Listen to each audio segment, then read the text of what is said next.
আমরা তো সেটাই চাই, সিনেপ্লেক্স আমাদের পাশে থাকুক। বাংলা ছবি কোয়ালিটি কি এটা আমার দেখার দরকার নাই। আমার হয়তো বা লস হবে একটা সপ্তাহ। আমি এবার একটা কথা বলি, সেটা হচ্ছে যে আমার এই অ্যান্সারে পরে যে আপনি কোশ্চেনটা করবেন আমি আগে থেকেই জানি আপনার কাছে। তা যাই হোক, কথাটা হচ্ছে সিনেপ্লেক্সটা কোন দেশে? নিশ্চয়ই গঠনতান্ত্রিক নিয়মতান্ত্রিকভাবে তারা এখানে দিয়েছে না? তা সারা বছর যে তারা ইংরেজি ছবি এনে প্রফিট করে, সেই প্রফিটটা কি আমার বাংলা চলচ্চিত্রকে দেয় তারা? না, কিন্তু বাংলা চলচ্চিত্র চালানোর নিয়ম তো আছে।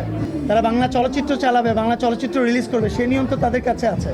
তারা তো তাদের পার্সোনাল বিজনেস দেখছে। পার্সোনাল বিজনেস যেহেতু দেখছে, ওনারা যদি সত্যিকারের গঠনতন্ত্রে যদি দেশের বাইরে ছবি দিয়ে ওনারা বিজনেস করবে, এরকম যদি নিয়মই থাকতো, তাহলে তো ওনাকে সিনেপ্লেক্স করার অনুমতি দিত না ওনাকে কেউ এখানে। তা আমি বলতে চাই সেটা হচ্ছে যে আপনি সারা বছর তো বাংলা, এটা আমি ভাই ভ্রাতৃত্ববোধের জায়গা থেকে বলছি, দেশাত্মবোধের জায়গা থেকে বলছি। আপনি সারা বছর ইংরেজি ছবি চালায় প্রফিট করছেন, আমার বাংলা ছবি যদি রিলিজ হয়, বাংলা ছবি কোয়ালিটি কি এটা আমার দেখার দরকার নাই। আমার হয়তো বা লস হবে একটা সপ্তাহ, কিন্তু সারা বছর তো আপনি আরও 4টা মুভি, আপনার তো আরও 4টা স্ক্রিন আছে, 4টা মুভি তো বিদেশি ছবি চালিয়ে প্রফিট করছেন। হ্যাঁ, তাহলে তো খুব ভালো। আমরা তো সেটাই চাই, সিনেপ্লেক্স আমাদের পাশে থাকুক। ভাই তাদের তো তাদের যে 5টা স্ক্রিনে যে তারা 5টা স্ক্রিনে যে 5টা ছবি ব্যবসা সফল হচ্ছে, সেটা তো সঠিক নয়।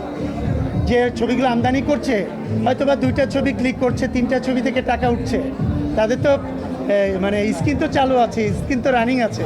তাই একটা স্ক্রিন যদি আমার বাংলা ছবির জন্য থাকে, তাহলে ক্ষতিটা কোথায় ভাই? সেটা তো আমার ভাই 1 উইকই চললেই এনাফ।